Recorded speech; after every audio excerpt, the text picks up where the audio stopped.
You've probably never counted how many steps are on your staircase. Yet, if you were to walk those steps with your eyes closed, you'd know exactly when you've reached the top.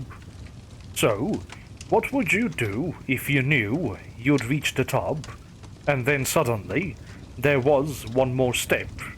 Just one. You'd probably brush it off, count it as an error. What if you were two off, then three? At what point would you realize something was wrong? Which step? My grandmother was a first-generation Chinese immigrant to the United States. Grandma always said I looked like my mom when she was my age, no matter what age I was. I always looked like mom, apparently. Grandma died last year. She did well enough for herself, but my mom did even better, especially as a single parent raising my brother and me. She bought this house, a one-story space with a basement, perfect for the four of us. Grandma always watched us while my mom was at work. Grandma almost exclusively spoke Chinese. I was a bit of a brat. Once I realized that everyone at school only spoke English, I had little interest in keeping up my Mandarin. As a result, Grandma and I didn't always talk much, but I still remember her stories.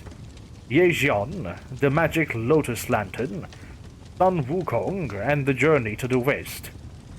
That one was particularly close to Grandma. I wondered if she ever wanted to return to China like the Monkey King. It was nice to be able to put Mandarin on a resume, although it may seem antithetical considering my degree is in English literature.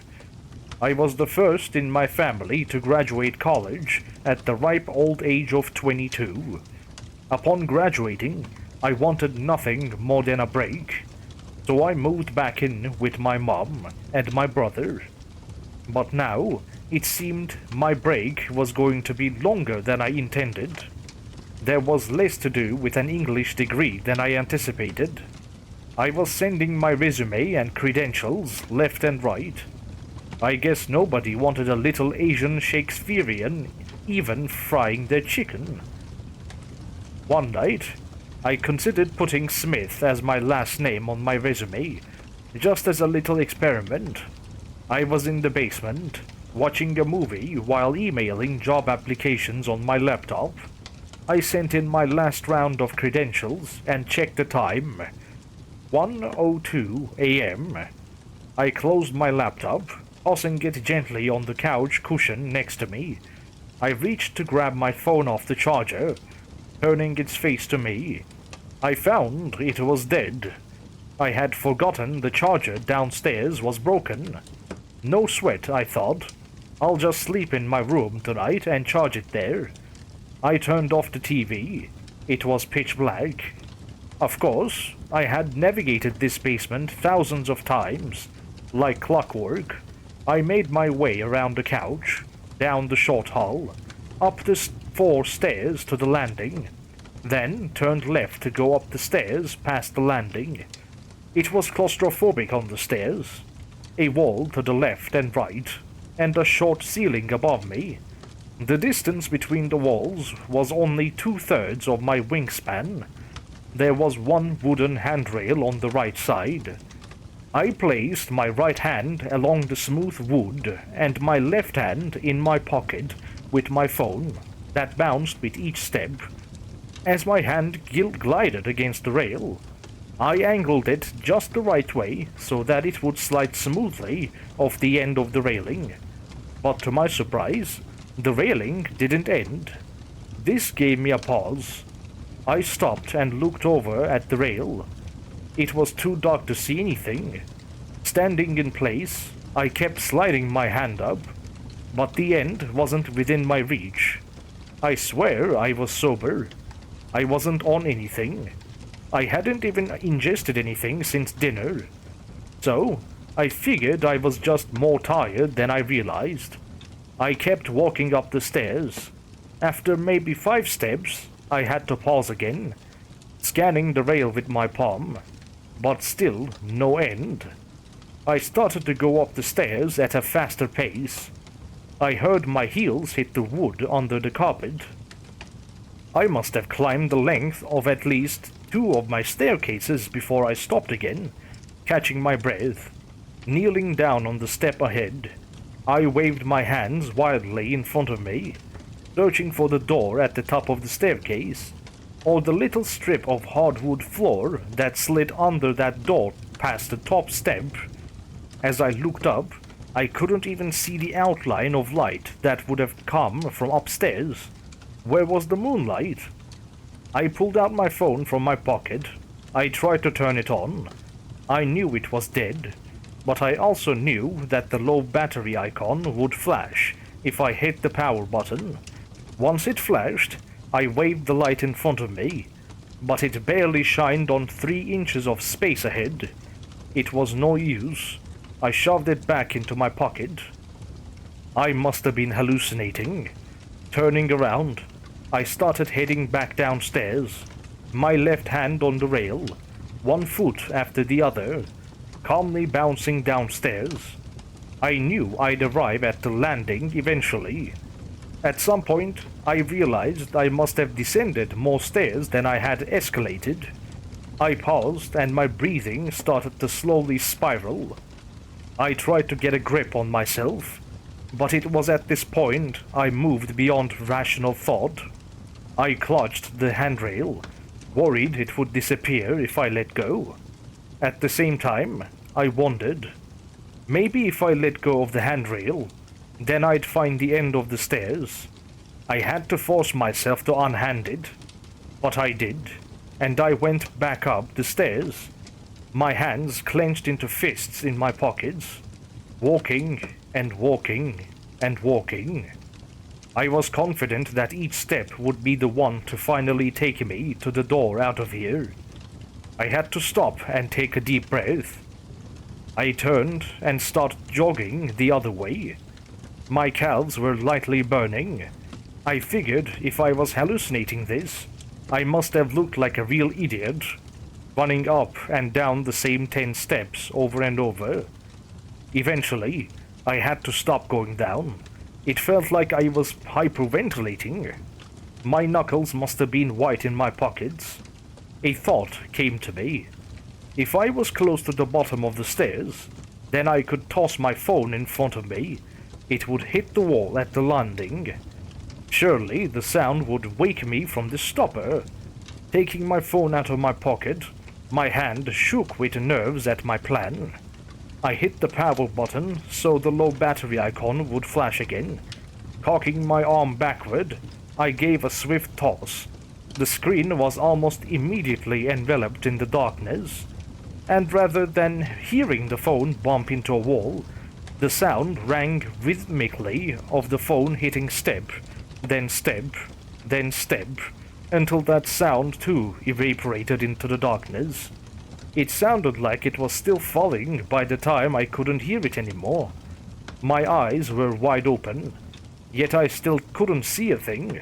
After standing frozen for what must have been a full minute, I sat on the step behind me and brought my knees to my chest.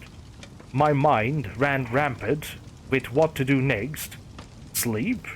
There was no way I could with my heart beating this fast. Try to make a hole in the wall? If this was just a hallucination, Mom certainly would not be happy about that in the morning. Try falling down the stairs? Possibly. Before I was able to even keep thinking, I began hearing what sounded like whispers. Most of it I couldn't quite make out. I wondered if it was another language. I thought I made out some words. Trip, fall, weak, useless. Suddenly, among the voices, I heard my name, May. I thought it was impossible for my heart to beat any faster, but I was wrong. I felt like it was about to beat up and out of my mouth. Some of the whispers sounded like laughs. Among the whispers came another voice, a very clear sentence in a language I understood too well. Why don't you try going up the stairs again? I stood up with a start and thought I heard something behind me. I turned quickly. For a moment, I thought I could see the figure of a man on a step above me. I nearly fell backward, but the outline disappeared almost as soon as I saw it. My mind must have been playing tricks on me in the dark. Despite being in the dark for what felt like minutes, my eyes simply would not adjust. It was still pure blackness. I reached out, and the railing was still there, but that provided minimal comfort. I used my other hand to swipe in front of me, just to be sure there truly wasn't anything there. The words of my grandmother came to my mind as I stood petrified. She told us the story of the Guida King. The name roughly translated to ghosts building walls. It's a phenomenon where all seems normal to a wanderer, but slowly, the wanderer starts to circle back to where they started, and nothing can stop them from doing so repeatedly. It's as if a ghost is building walls to keep the wanderer in a single space. As a kid, I always wondered, why would the Guida King do something like that to a poor wanderer? As I got older, the answer became clearer and clearer to me. When given the power, resources, and opportunity to torture someone, any creature will. I tried to remember everything Grandma had ever said about the Guida King. Don't look over your shoulder. It was too late for that. I had turned around multiple times at this point. Look between your legs. The space is a window into the demon's world. I honestly considered this, but I was far too afraid of what I might see if I went through with it. What happened if I never got off these stairs?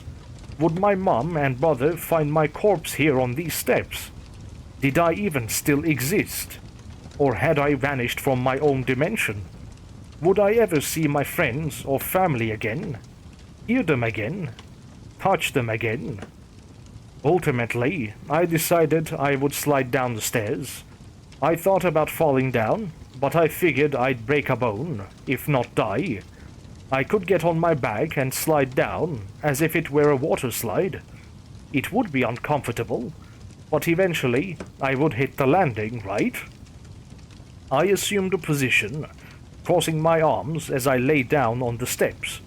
I took a deep breath, ready to send myself down. But just as I was about to shove off, I heard something. Lurching. It hit the left wall, then the right. Soon, I could hear it breathing. It was heavy breathing. Whatever it was much bigger than me. A bear? No, it must have been bigger. I could hear it coming up the steps. It was definitely walking on two legs, despite how heavy it sounded. As it took its steps, I heard something else. Clanking. The clanking of metal, like armor or chains. I slowly sat up as the footsteps continued. At a rhythmic pace, the footsteps started getting faster. I slowly and clumsily scrambled to my feet, and I started sprinting up the stairs. I was running and running and running. I could feel my hair blowing behind me. The steps behind me kept getting faster in their own time. I didn't know how long I was running, but I was sweating and wheezing, and my muscles were on fire. Eventually, I started scrambling on all fours up the stairs like some kind of ape. I collapsed on the steps. I clutched the carpeted stairs between my fingers as I sobbed, not ready to face the hands and teeth of whatever was pursuing me. In an instant, past the sobs, I heard the words in a whisper, "Inside out." And I remembered my grandmother's words. When trapped by a Guida King, you turn your clothes inside out. As the breathing down the steps grew even heavier, I frantically dragged my shirt off my body, turned it inside out, and pulled it back on. I closed my eyes tightly. The footsteps sounded like cannon fire before stopping right next to me. and the creature's breath glossed over my cheek. Through my eyelids, blacked turned red. The breathing on my face disappeared. My own breathing was normal again. The cheeks that were a moment ago tear-stained were now dry. My muscles felt relaxed. There was no trace of sweat on my forehead. I opened my eyes slowly. I saw the banister on the wall, across from the one I leaned against. I looked up and to my left. There, my brother stood at the open door atop the stairs, hand on the light switch, groggily asking, "Are you okay?" I foolishly looked back down where I saw my phone laying in the center of the landing, but I didn't go back for it. I ran up just 5 steps and hugged my little brother around his neck. He was surprised. "What time is it?" I begged to know. He showed me his watch, which read 1:03 a.m., just 1 minute after I'd left the couch. I scurried to my room. Though I was unsettled, I felt exhausted, and I managed to get to sleep quickly. The next morning, I turned on all the lights in the house and grabbed a little flashlight out of the hallway closet just to be safe. I ran downstairs, snatched my phone and laptop, then ran back up. I didn't hang out in the basement so much after that. I sat at the kitchen table waiting for my bread in the toaster. I opened my laptop. There was a new email from an employer. Before I got the chance to open it, my brother came in and sat across from me, preparing some cereal. I suddenly became curious and asked him, "Why did you come to the basement door last night anyway?" Something woke me up. For a few minutes, I heard really loud stomping coming from the stairs.